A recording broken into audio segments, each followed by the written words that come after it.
guys, what's up? This is a review for some awesome black metal with thrashy elements within. This is Passion of Death with their album Apophis, I believe. Or Apophis. I am terrible at pronouncing these kind of names, so excuse me.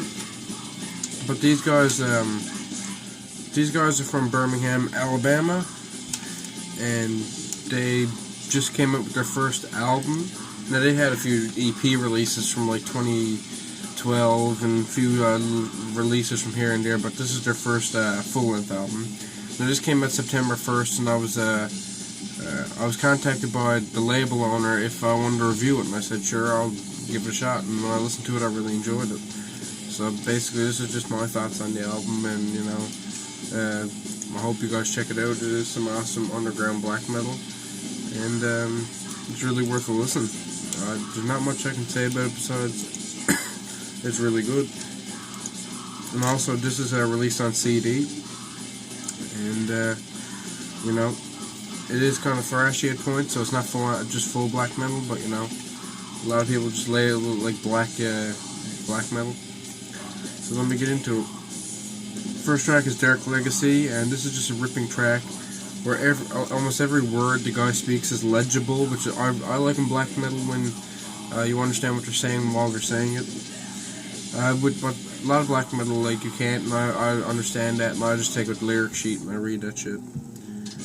And I find the lyrics really cool, and the vocals are really nice, and it's just really heavy. And there's thrashy elements in the songs, and there's, you can hear the bass really nicely, which is different for black metal, because sometimes a lot of black metal almost has no fucking bass. So yeah.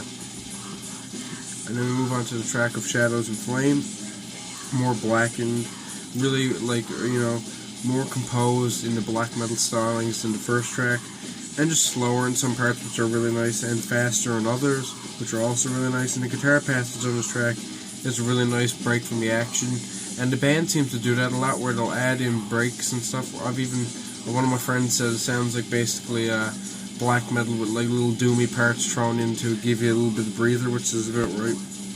And then you hear the song Destined for Devastation, which is track 3, and this just opens softly, and it has like, you know, the obvious blast beats that are in black metal that come in after.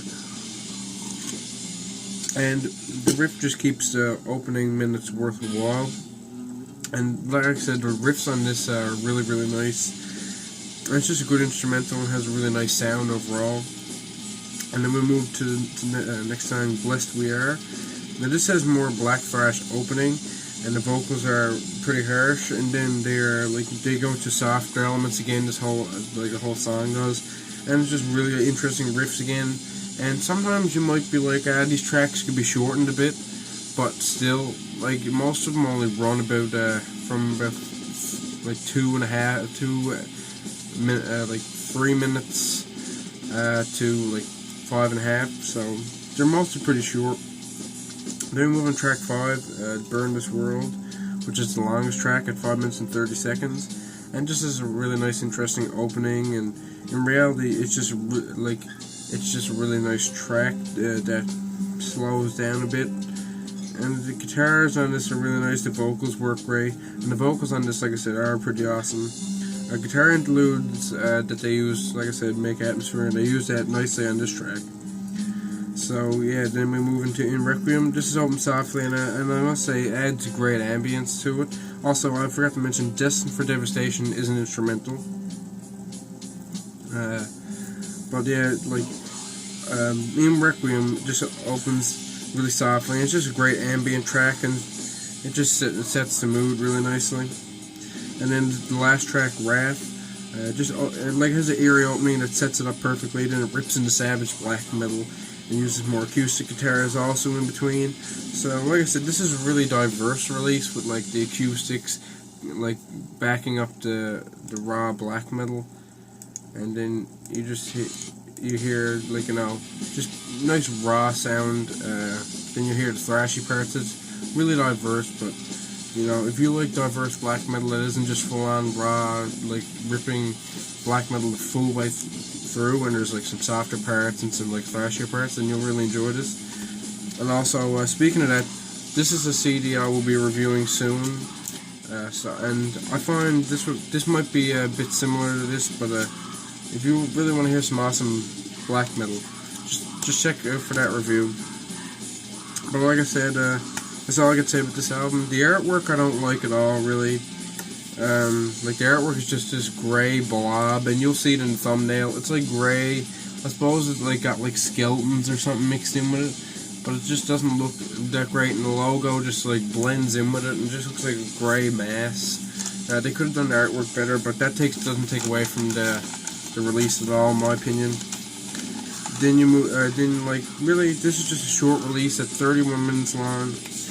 For a debut album from these guys, this is just really nice sound to it, and it's basically like if you took a black metal album and you like threw in a pinch of thrash metal and a pinch of like acoustic guitars and stuff, it makes it perfect. And it just, you know, it's a more like diverse chugging album than a tremolo picked all the way through album. And it's just really dark and foreboding, so I give this an 85 out of 100, and peace fuck out, guys.